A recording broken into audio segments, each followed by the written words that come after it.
All right, everyone. Hello, good evening, good afternoon, and welcome to Mishnah in Depth Gittin, where for the third week we have the pleasure of learning with Miss Leora Balinsky. The Mishnah in Depth series is part of Drisha's Mishnah offerings and our Rifka Rosenwein Mishnah Division, sponsored in her memory by her family. And for those who are not familiar with the series, which I think many of you are, this is our ongoing Mishnah Yomit shiur series, and we are currently in the middle of Gittin. This is a supplement to your own Mishnah Yomit learning. Please, to review the materials and come prepared to class. We will go into review portions of last week's material, go deep into select elements of the text, and all of the context of a collaborative community. And for those who have not had the pleasure of learning with Ms. Balinsky before, she is a teacher of Torah at Midrash Amodim, as well as a Brahmin of Rabbanit. She is a resident of Yerushalayim and an alumna of Yeshivat Drisha. And with that, I want to hand things over to you. Thank you so much, Kayla. Hello, everybody. I am really happy to be with everyone today. I also just want to preface this class by saying that my family and I were struck by some sort of plague this weekend and are still recovering. And I was thinking about even canceling class today, but I really wanted to be here with all of you. But just a bit of a warning that I am sick right now and I'm not at my sharpest. And I also might end early depending on how I am feeling, but I'm so happy to be here and it already feels invigorating to even be in this Zoom space with you all. So very happy about that. And especially this week, I was like, oh, no way I can miss this because it is the chunk of mishnayot that talk about tikkun olam, which is, as I discussed in the first week, arguably the really sort of the core of this entire masechet in a sense, this idea of being able to be mitaken, to be able to change, to fix something that's not in its ideal situation, and also just a fascinating concept to delve into on its own right. So today, I think what we will be focusing on, I think what we're going to do today is I'm really going to present for you mostly, and I would love to hear your thoughts and insights as well. But I will be presenting for you an article by Professor Sagit Moore, who is currently a lecturer at Haifa University, who wrote an article about tikkun olam in the Mishnah, and noting essentially the changing meaning that it undertook in the Mishnah itself, which we actually see the layers of in the fourth parak of Mishnah Gittin, which we learned this past week. So that is what we will be doing Bigadol today. And I'm very excited to unpack that with you. In general, the idea of tikkun olam is one that I think people speak a lot about, in the sense that in more liberal streams of Judaism, it's a very popular concept. And then I think there is a bit of a, there can be a bit of a reactionary bent in more conservative streams of Judaism to say, tikkun olam, like it doesn't mean what you think it means. It refers to, and they generally reference aleinu, where it says, l'takein olam b'malchut shagai, to fix the world, in God's kingship, and say, no, tikkun olam is really about some sort of advancement of a fear of God. And I think that what we see is that from the Mishnah is that it's a lot more expansive than that, and that I personally think that what we ultimately see, and I guess I'm giving away the ending here right now, but that part of what Sagit Moore uncovers for us is that the meaning of tikkun olam is something actually rather expansive and also potentially something that is in flux, but that in general refers to some sort of repair of civilization. So let's jump into her work a little bit. So I first, actually, before we jump in, I take it back. I just want to have a little bit of an overview of what we see in the fourth parak. So I'm going to share my screen now. Hello to the people who just joined. Good to see you. Here we go.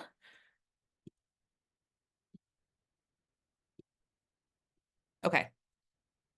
So here I just have this week's mishnayot, all on a page. Everyone sees my screen? Yeah, wonderful. So let's begin with Perek Daled. Actually, I'll just say the last few mishnayot on Perek Gimel are a continuation of the theme of, and I mentioned this last week, are a continuation of the theme of how can we leave things as they were? How much can we trust that things remain in the same state? And how does that affect halacha with regard to a bunch of different concepts? Now we're going to move on to the fourth Perek, where we jump back into our context of Gittin. And so we start off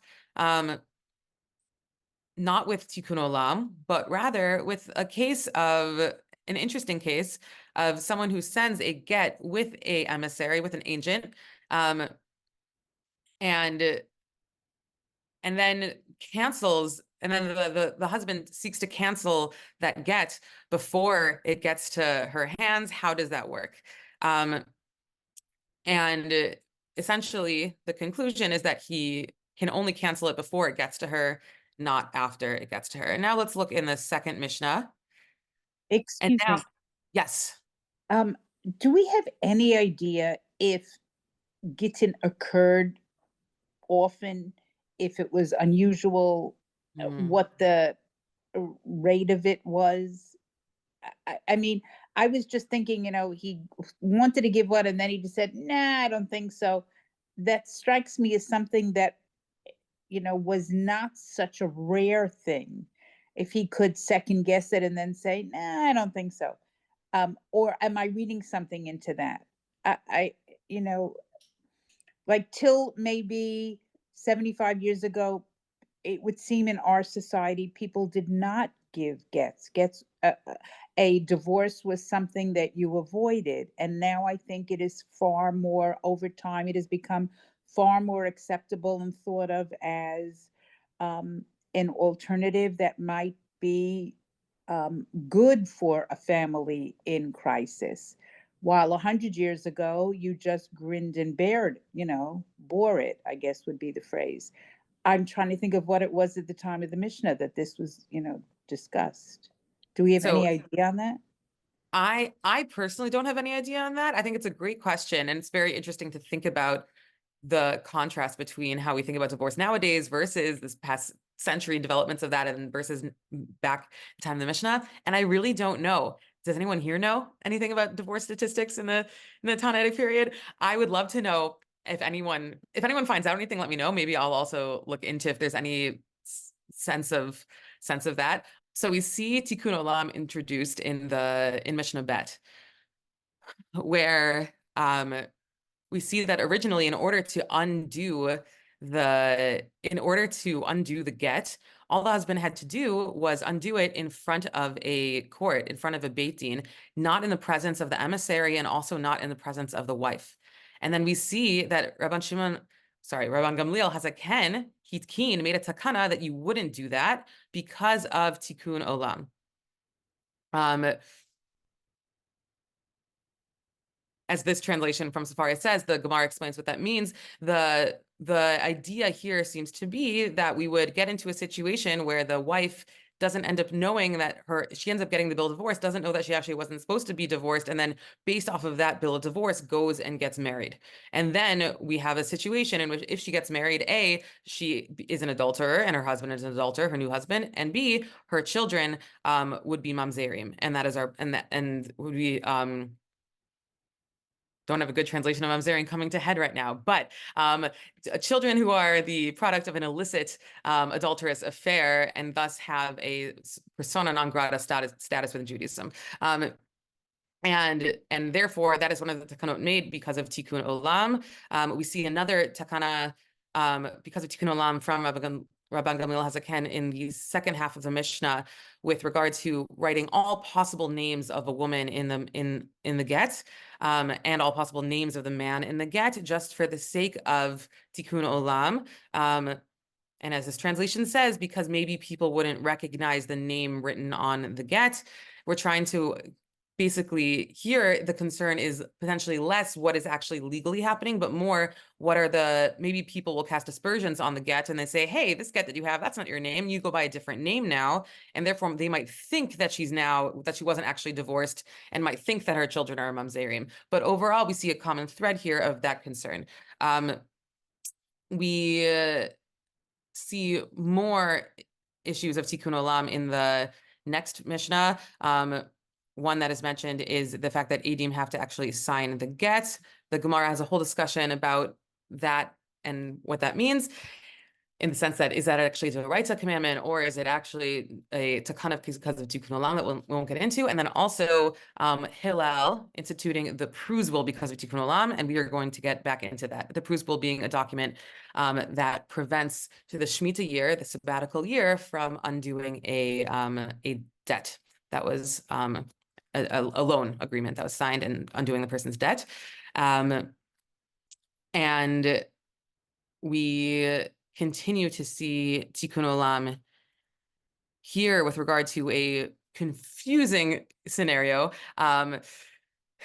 in which one slave is designated as the as an apotiki, which is a essentially when you take something, or someone in this case, and put them as the as from where a debt will be repaid from, and what happens if the slave is freed. Tikkun olam comes into place here. We're not going to get into that one in particular. And then we see Mishnah Hey, the situation that we are going to focus on the most, which is the Mishnah that is arguably, the Sagit Mor argues, the oldest time that we see tikkun olam being mentioned in a machloket between Beit Hillel and Beit Shammai regarding someone who is half a slave and half free. And so we're going to get back into this. And we continue to see issues of someone selling a slave, of in Mishnah Vav, of someone redeeming captives, and at what amount you can use to redeem captives, and are you allowed to free captives? Obviously an issue that is very close to home right now, and anything that I say today with regard to the Mishnah will not be me saying anything about our current situation. I'm just talking about what the Mishnah is saying. And then additionally, we see a scenario of, interestingly, Sfarim, and Tefillin, and Mezuzot. So when we're talking about scrolls, meaning Sifrei Torah, Tefillin, and Mezuzot, that are that are stolen by Gentiles, you also can't redeem them with more money than they're worth because of tikkun olam. We'll talk about what that means as well.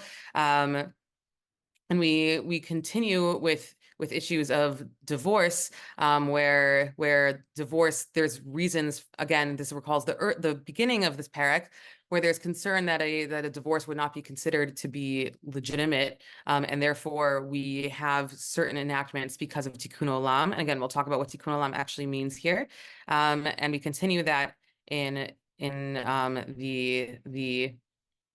continue that theme in the 8th Mishnah, and then we also continue the tikkun olam theme in a different context than the 9th Mishnah. And we're not actually going to get into the 5th parak today. But so we see that the idea of tikkun olam here spans, on the one hand, in the 4th parak, the theme of our masechet, which is divorce and remarrying, and on the other hand, a bunch of other themes as well. So I'm going to stop this share now and move into this. Okay. I think your share got cut off, and I think your share ended a bit earlier. Oh, no, that was intentional. Yeah, we are now moving into sorry, one second. Here we go. But thank you, Kayla. Okay, we're going to go into present mode. Present. Great. Okay, so we are now going to get into Sagit Mor's article that really unearths, excavates, I would say, the meaning of tikkun olam that we find in this parak. When I discovered this article, I was just really excited because I was like, this is perfect and this is so interesting. So the discussion of tikkun olam that we'll have today will basically conclude with the end of the Tana period with the redaction of the Mishnah, talking about how we got to the understanding of tikkun olam that is popular today. Al regal achad, I would say that from my understanding, if anyone has anything else to add, please do. That the use of tikkun olam is found in the Mishnah and then also in the Gemara and discussing the Mishnah. And wasn't so much in use. Obviously, it's an aleinu, as I said, l'takein olam, malchut shakai, but it doesn't. It wasn't such a predominantly used phrase. The idea of tikkun as a concept, to my understanding, became more prominent with Rav Yitzchak Luria Rizal, who took the concept to be one of repairing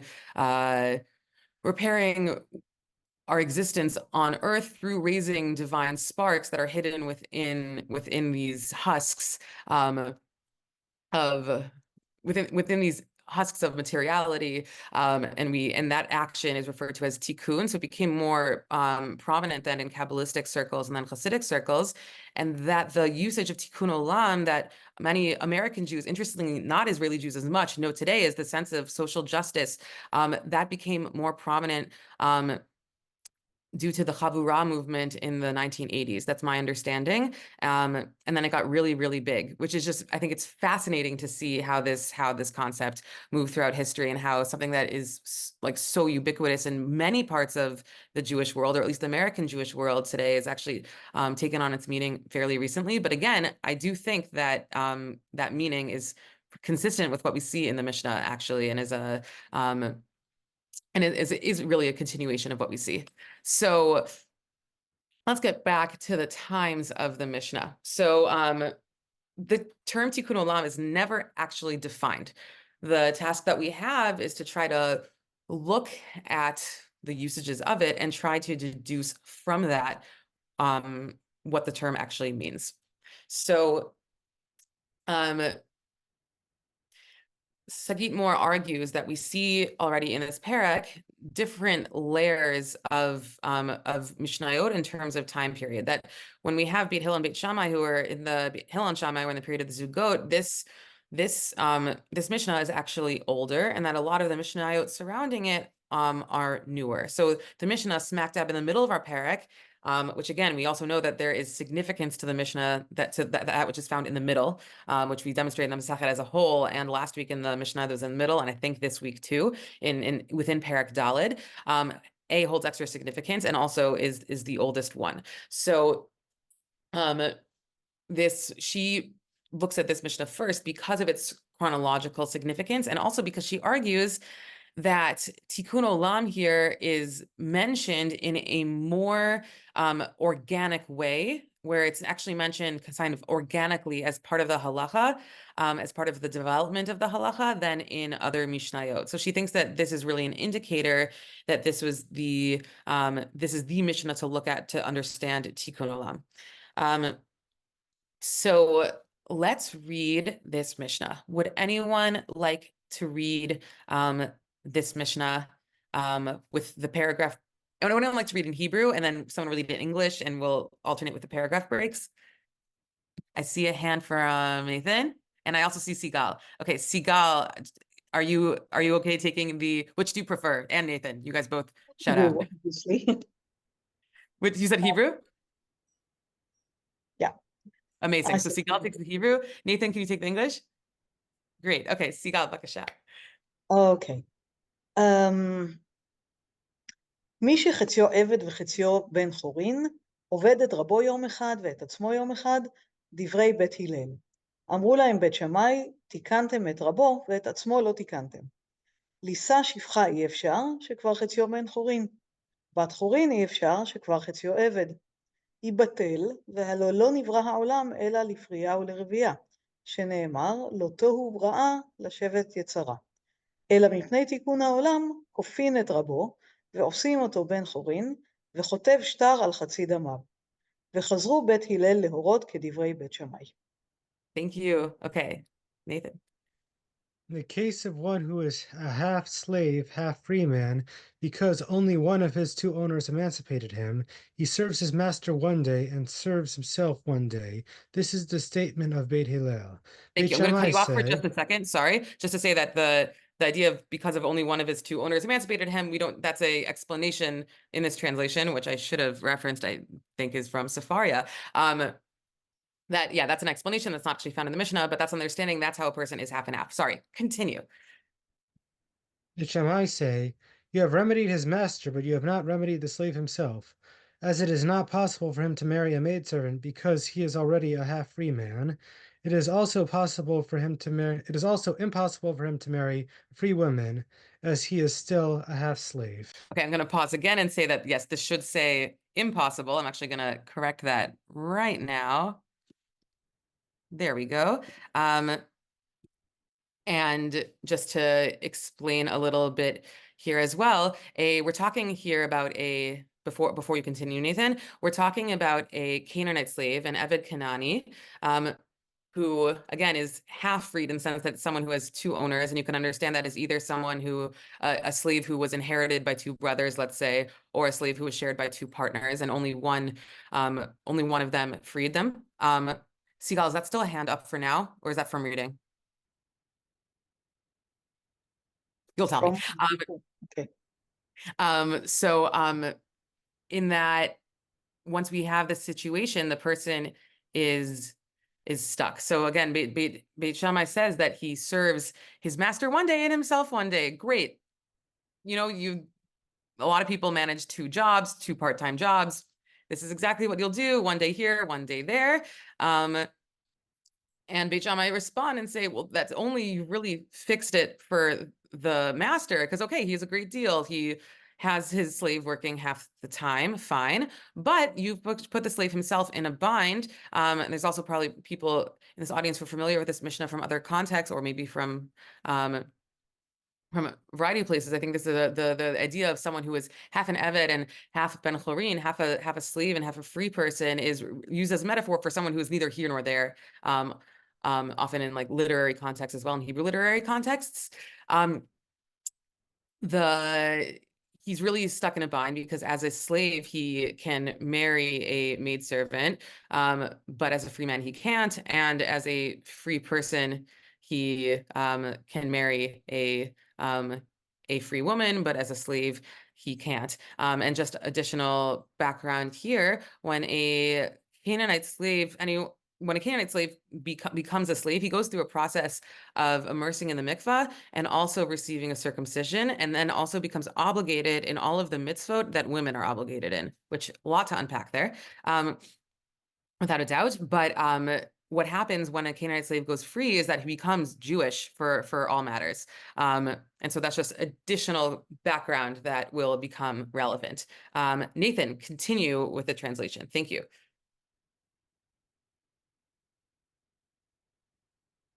Marry. If you say you should be idle and not marry, but isn't it true that the world was created only for procreation, as it is stated? You did not create it to be a waste, you formed it to be inhabited. Isaiah 45. Rather, for the betterment of the world, his master is forced to make him a free man, and the slave writes a promissory note accepting his responsibility to pay half his value to his master. Okay. I wasn't sure if that was in the text either, but it is, yeah. That part is there. And Beit Hillel ultimately retracted their opinion to rule in accordance with the statement of Beit Shammai. Thank you. So we see this is an unusual situation, one of the unusual situations in which the words of Beit Shammai win out. And in particular, it's a situation not in which Beit Shammai wins out because of some sort of bot cult coming out, which happens in other contexts, but rather because Beit Hillel just agree. They just say, correct, Beit Shammai is correct, Beit Shammai has proven their point. So, and again, we translate Tikkun Olam here. This is Safari's translation is betterment of the world. The idea of what tikkun means, again, is really still a question that I am leaving open for now. The root of tikkun, of Taf Kuf Nun, first apparently appears in Kohelet. I relied on this from Sagi Moore's article. I didn't actually look up the pasuk in Kohelet or the psukim in Kohelet, but it's argued by Mordechai Zer Kavod, who an article called "The Meaning of Verbs Azan Hasol." I don't know how to. three verbs. There's three roots that he wrote an article about the meaning of them. One of them is takana in Kohelet, and he argued that there are three things that we see from it. One is the creation of something new.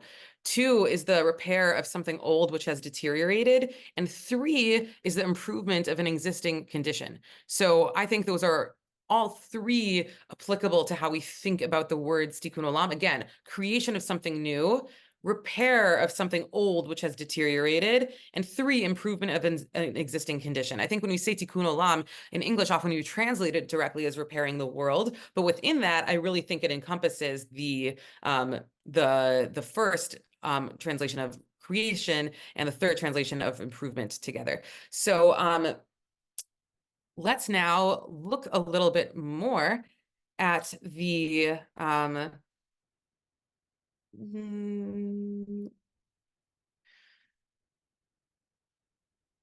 so first, before we look a little bit more at the context of Yeshayahu, which is brought up, I just want to note that Beit Hillel's approach here seems to be very, and again, it's not me noting, this is Sagit Moore noting. Everything I'm saying now is in her voice. If I'm saying anything that's my original idea, I will say so. Right now, it is not.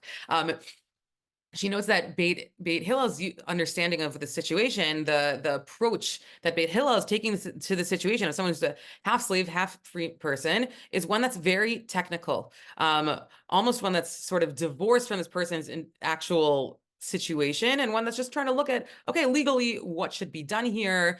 It's an economic approach. It's an instrumental approach, and doesn't, again, reckon with the problem of the slave, which is what Beit Shammai actually pointed out, that you're not actually looking at the person involved in this whatsoever. And then Beit Shammai really relocates the discussion to a completely different realm. And using this pasuk and bringing up and invoking this idea of Pru and invoking the Tikkun Olam is how Beit Shammai does so. So let's look at the pasuk here.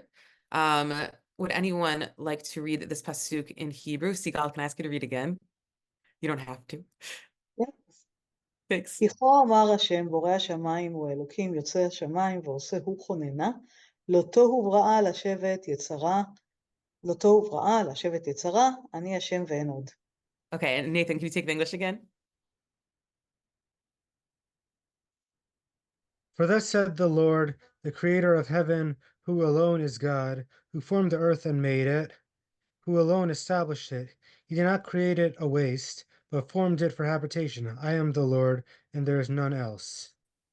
Thank you. Okay, so we see in this pasuk this general emphasis on Hashem being the creator of the world, and thus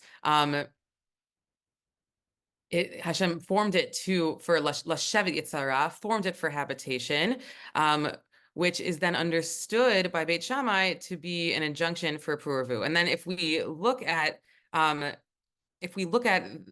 this parak, another pasuk from this parak, which is discussing rain, that context also, I think we can get a deeper understanding. So first, let's look at these psukim, and then we'll look at the Gemara above it, which then utilizes the word tikkun, not tikkun olam, but the word tikkun. So Yeshayahu Perek Mem Hey. Does anyone want to read? I feel bad calling on the same people over and over again, but they are welcome to read, but also anyone else is as well. No pressure. I can also read.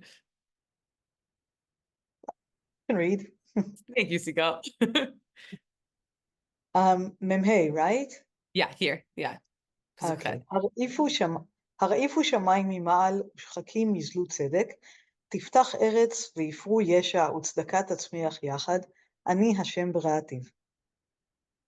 Thank you. Well, if you want Nathan, I can take this one. Zero pressure here.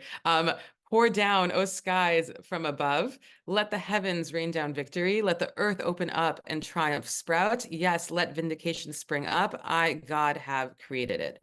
So we're talking about rain. We're talking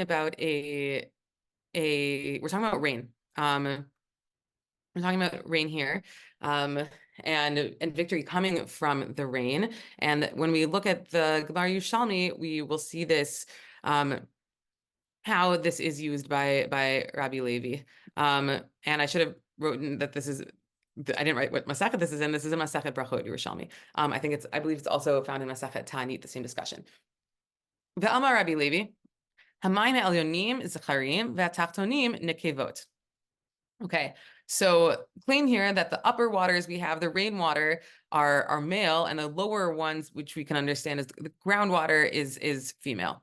Take that as you will. Matam tiftach eretz. So now we are interpreting bit by bit each phrase in our pasuk in Yeshayahu. Tiftach eretz kinekeva hazot shehipotachat lifnei hazachar. So the earth shall open like a female who opens before a male. Vayifru yesha zo pirya urvia. So it uses the word they should bear fruit of help. That is a reference to pru urvu. Utstakat tatzmiach yachad. Again, it's the next clause. Justice shall sprout together. That is rainfall. Ki ani Hashem berati. For I, the eternal, I God did create it. Lekach beratiha. For that reason, I created it. Litikuno ulishuvo shalolam. I created it being the world for the sake of tikkun and yeshuv of the world. Yeshuv, population of the world, and tikkun of the world. Again, propagation of the world, improvement of the world, creation of the world, repair of the world, something along those lines. And so we see the use of the word tikkun here. And what Sagit Moore argues is that Maybe establishment or foundation. Establishment, that to the establishment and the population of the world. We can translate it like establishment. That's another way that we understand the word tikkun. Yeah. So in what Moore argues is that we see from the rhetorical switch here from Ani Hashem Berativ, from I created it, we then take it to Larry Levy takes it to the place of lekach beratia. For this reason, I created it, and the argument is that we are taking this description of God's of creation, and we are inserting people in it. That we are just taking this description of what Hashem and of how the world works, and how Hashem created the world, and then we are inserting this human mission of pru urvu within that.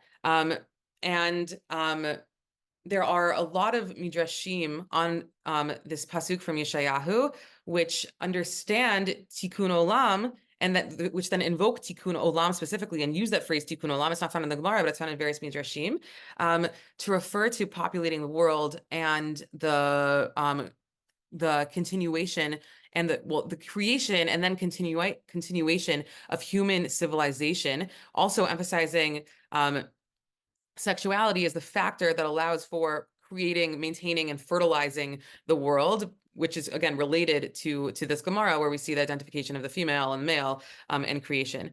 And so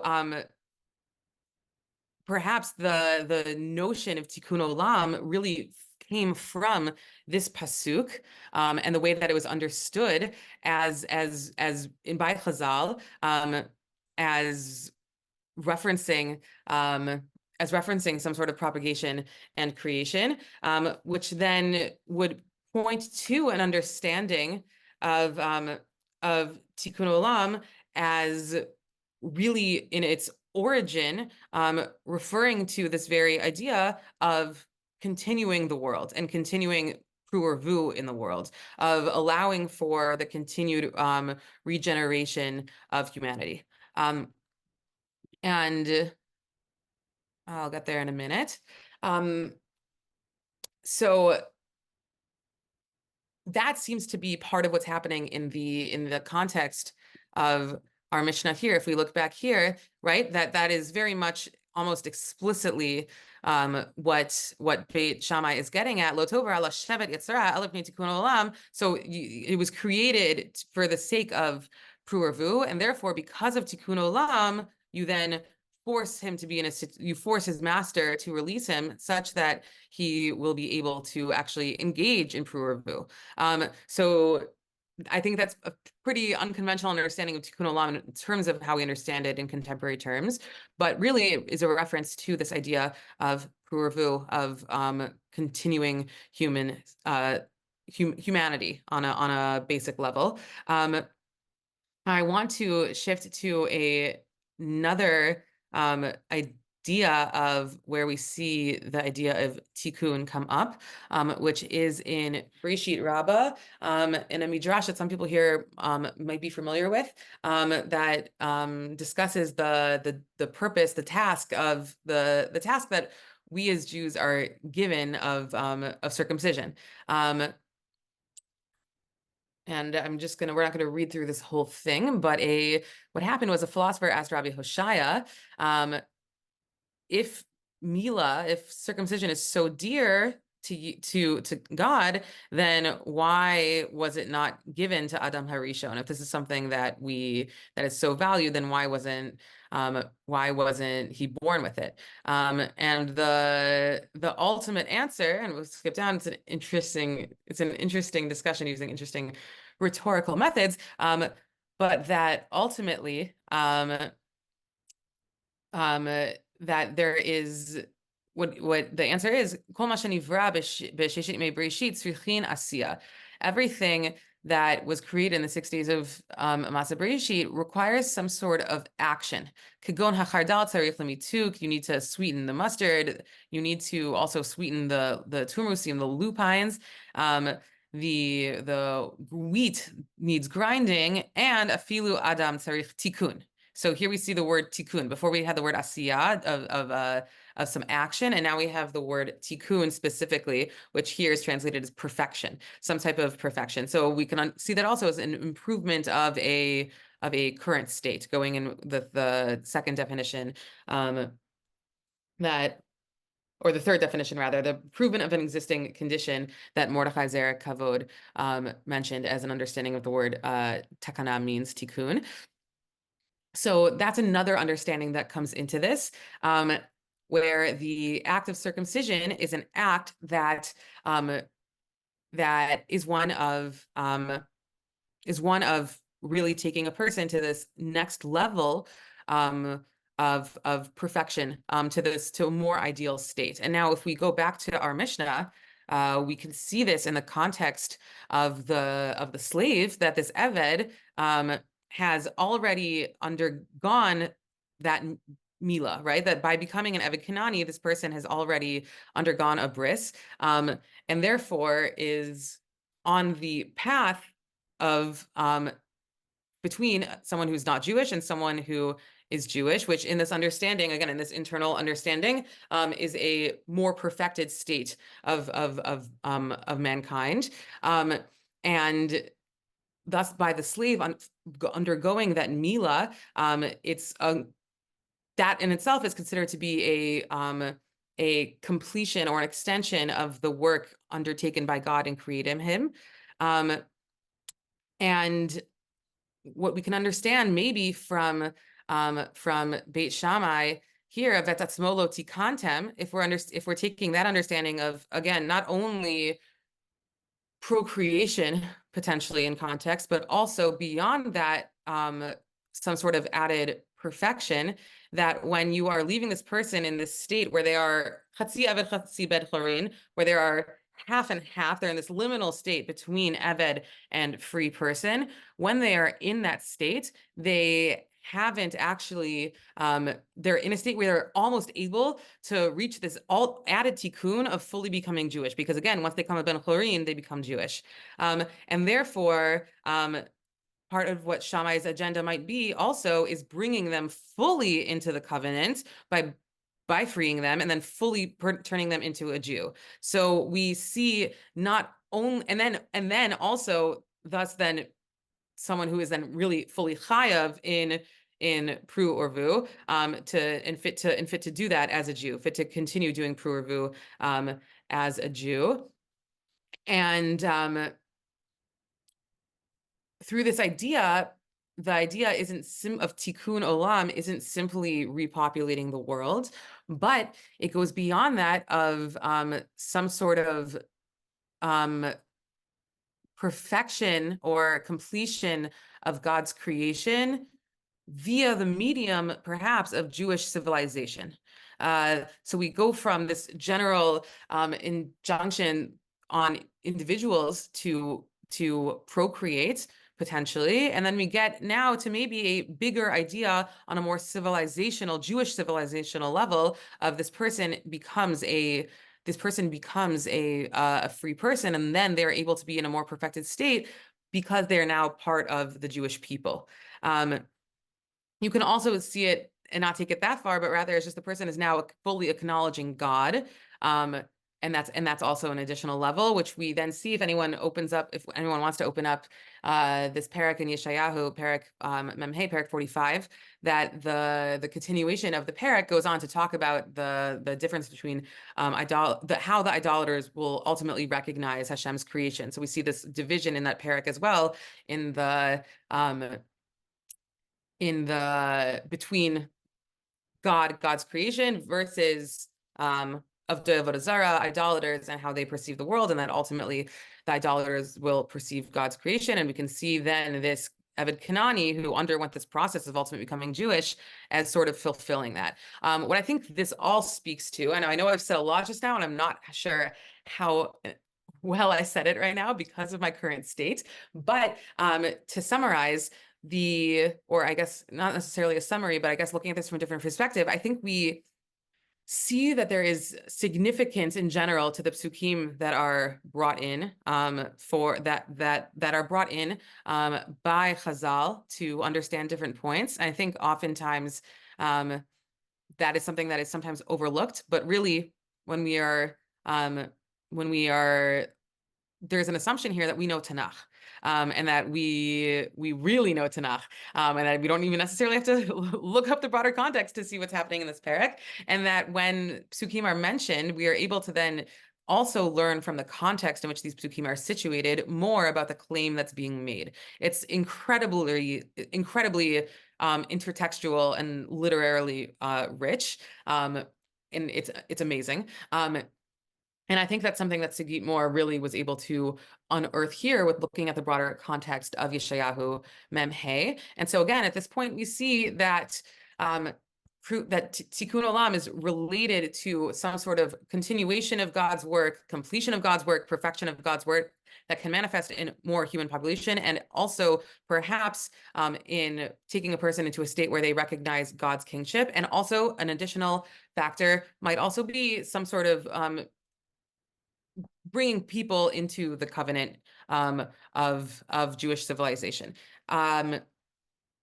So if we look at other mishnayot, which we looked at briefly in the beginning of class, we see that a lot of them are about some sort of transitory state that individuals are in. So we see the slave here right in the middle, but we also see a lot of transitory states regarding women, in the sense of, are these women married or are they divorced? And if there's a doubt of if they're neither here nor there, then we want to establish some sort of clear protocol in order to make sure that that we can put them in one state. And so that's something that all these have in common. Additionally, when we're looking at the context of women, the purpose largely is so that their children won't be suspected of being mamzerim, but also so that they will have the freedom to go off, get married, and have more children without the fear of their children becoming mamzerim. And thus, the Tikkun Olam is a mechanism for ensuring that people, not only the slave, but women too, are actually able to carry out Pru within the framework of halacha. So that seems to be something that emerges from various mishnayot that we have. I also want us to then... Let's see what we have. Oh, it's already 45. Wow, I made it. Okay, we're doing it. Okay. Another argument. Now we're going to get into another argument that Sigit Moore makes. So far we looked at really in context, really just mostly this Mishnah of Beit Hillel and Beit Shammai, which is argued is the oldest usage of tikkun olam that we have in the Mishnah so far. And again, in the context of someone who is half slave, half a free person. What Sagit Moore argues is that the usage of tikkun olam in the rest of our parak, in the rest of our parak, isn't organic in the same way, and for the most part, and that this was actually an intentional editing, and we can say this was by Rabbi Yehuda Nasi in editing, redacting the Mishnah, but that there was some effort to add on this idea of tikkun olam, or to interpret various mishnayot as being done for the reason, various halachot as being done for the purpose of tikkun olam, which in a way expanded what the meaning of tikkun olam was. And so one example that she demonstrates with this is the difference between the Tosefta regarding freeing captives, not through paying their captors, but rather through taking them, helping them essentially escape. A difference between how the Tosefta discusses that versus how it is discussed in Masechet Gittin, in our Mishnah. So if we look in the Tosefta, the first clause about swallowing gold dinari in wartime, we're not going to get into right now, but we see that in the name of Rabban Shimon ben Gamliel, ein mavrichim et hashvuyin, you do not help captives escape. The reasoning given is because of takanat shvuyin. And just background for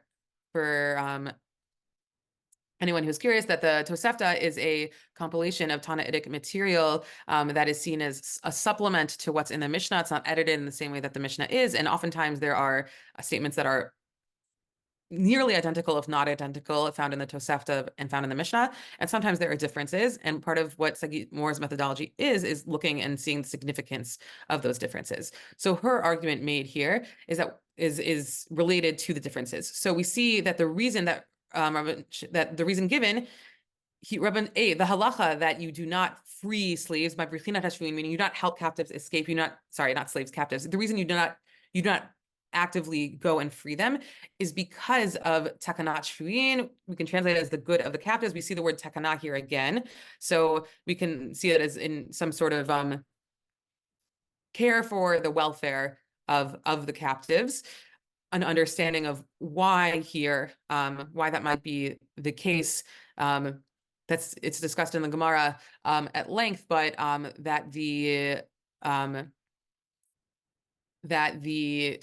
captives themselves might be treated more harshly and cruelly as a result of external attempts to get them out.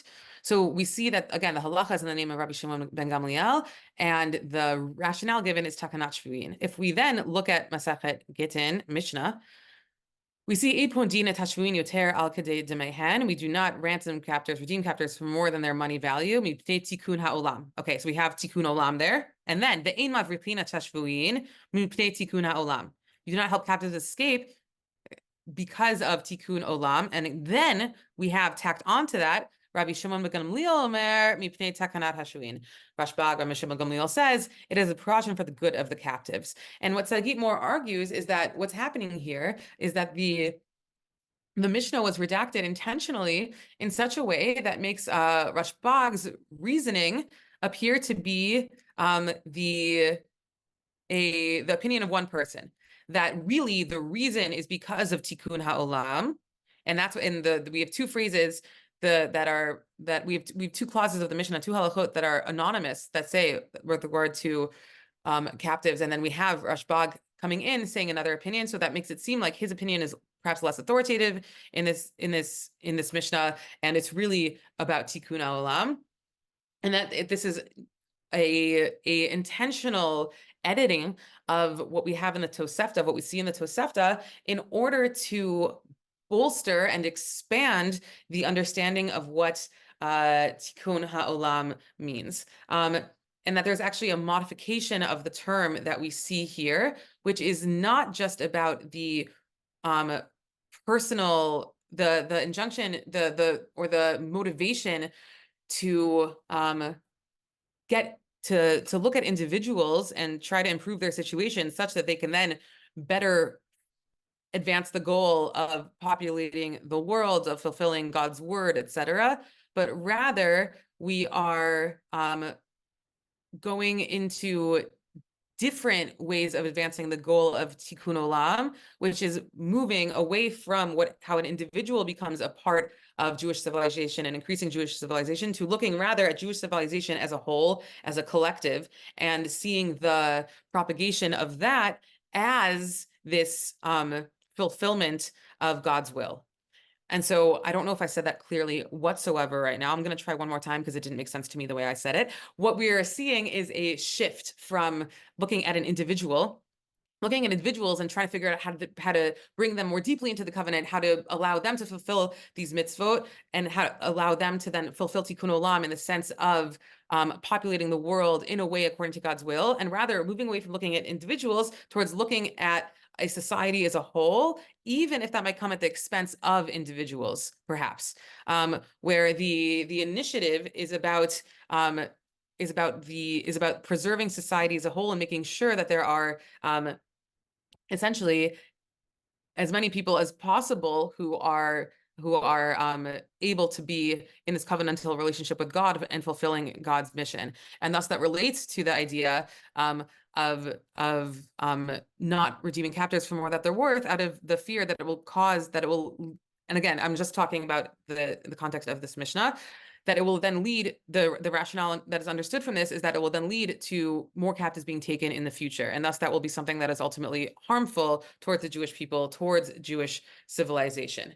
And so we are even beyond also, and we'll see this, we'll see this in the next example with Hillel, which we'll see here in the Prusbul, is that it's not just about the literal continuation of the Jewish people, and as this Jewish civilization, but it's also about the nature of the civilization. And this is where we see, I think, an added jump, perhaps, where for those who learned the Mishnah this week, and we also went over it, that in our Mishnah in Masechet Gittin, it says that Hillel hitkin Prusbul mipnei tikkun olam, that Hillel instituted the Prusbul for the sake of tikkun olam. And again, I said in the beginning of class, I'll say it again though as well, that the Prusbul is a document that, while normally the 7th year, the Shemitah year, cancels out debts, the Prusbul is a document that allows for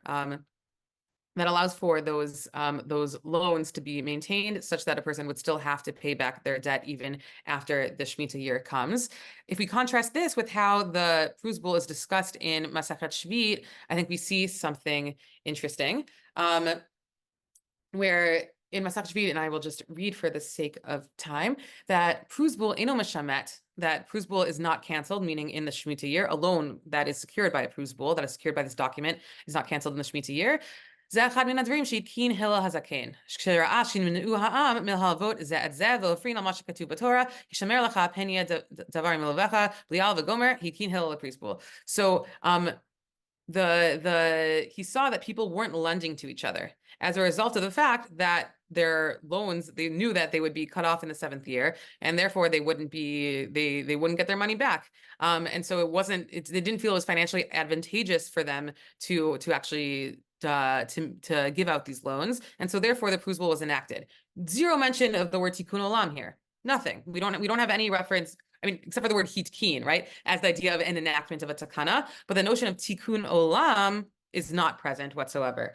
And so the argument that Sigitmor makes is also that the example of Prusbul was purposely inserted into our Mishnah Gittin outside of its context in Masechet Shvit that actually discusses the Shemitah year, in an intentional fashion, in order to also further this expanded notion of tikkun olam that encompasses preserving Jewish civilization in a way that allows it to recreate and replicate itself. And the reason why this is relevant here is, we see a notion of just pro-social takana, in that it allows people to loan to each other, but more so what loans did was it allowed people to get out of poverty. This was really something that was used as a way of allowing people to avoid starvation and destitution.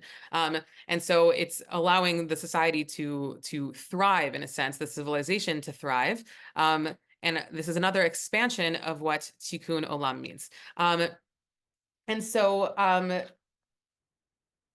we see overall that that tikkun olam goes from a notion of simply probably populating the earth. That's what's seen in Midrashim that are on Yeshayahu, that tikkun olam refers to populating the earth, towards our original Mishnah, which refers to allowing an individual to get to a situation in which they're able to populate the earth according to halacha. And then that's moved on and expanded to preserving Jewish civilization, which is seen as a continuation of God's work on this earth. This is the notion of Jewish civilization existing and replicating itself and continuing. And that tikkun olam is then expanded to encompass all of these different matters that allow for Jewish civilization continuing and thriving. And